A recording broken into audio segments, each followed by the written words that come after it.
Okay guys, as you can see we're on Kampanofka here.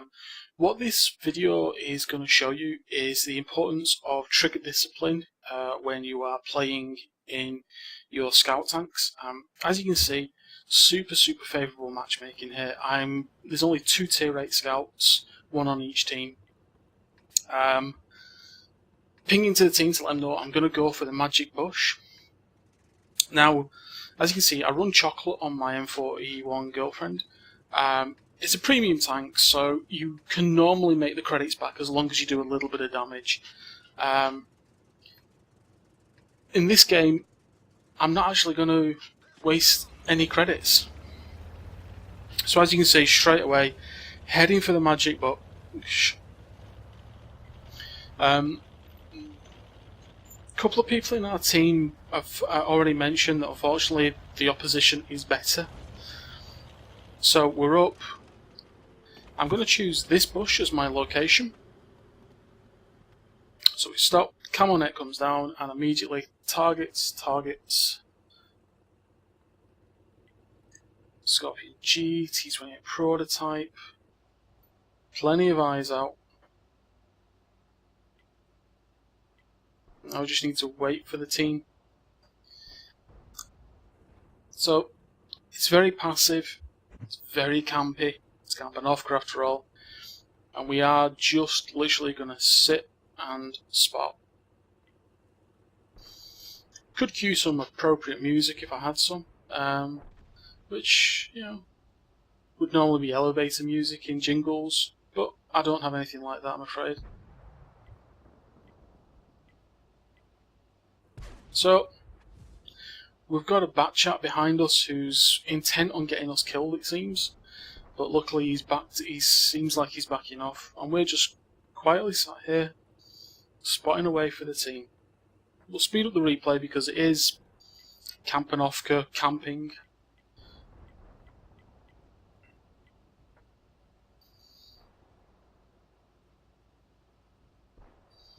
The temptation to shoot the grill with a HG shell is massive, however, luckily our batch at Artie removes him from the game. Back to the garage for you, dear boy.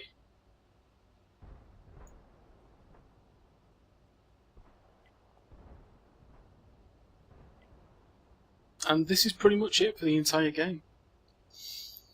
There's a couple of blind shots do come near the bush. I'm pretty sure they know I'm here.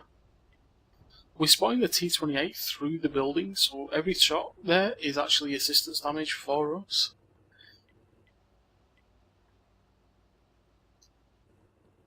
I'm remaining super passive. So we've got the camo net on, we've got the chocolate of improving the crew's camo skills.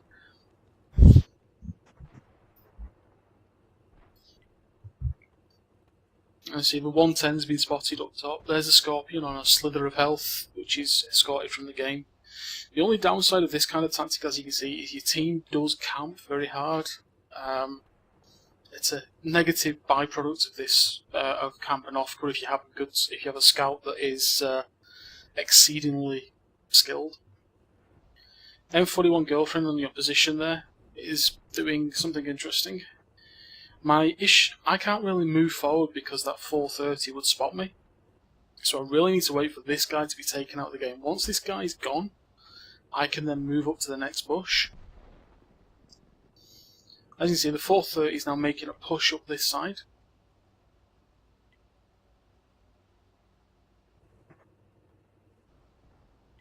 Calling in some fire on this guy, as you can see, the team responding.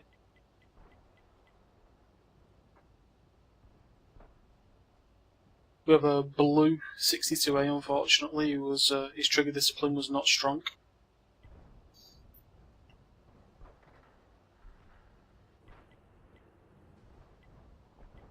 I do get rather concerned because, as you can see, they've got a really strong E50M platoon, and at any point they could spot us. But luckily, the teams focus fire really well, taking down this E50M quickly.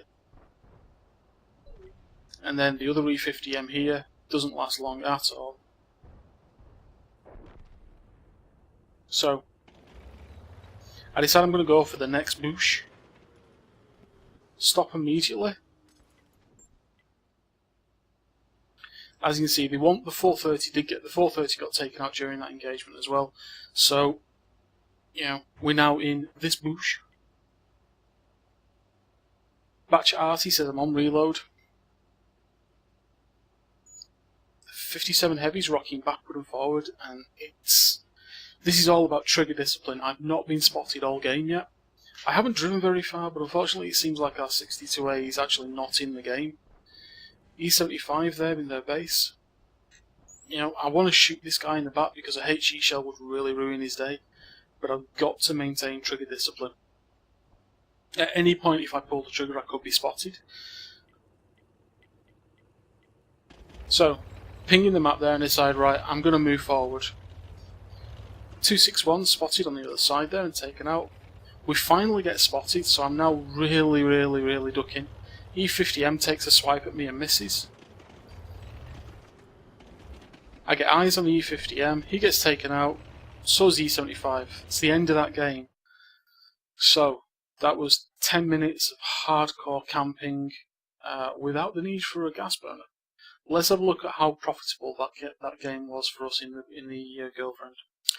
Yep. So that's 100,000 credit profit without firing a shot. Challenge accepted. First class game. Spotter, clearly. Patrol duty.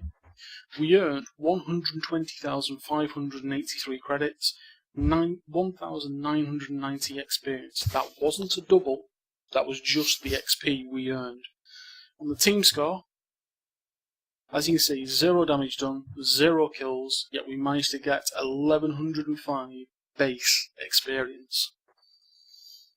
It's 1,105 base experience without firing a single shot. No shots fired, no hits taken, 9,261 spotting damage.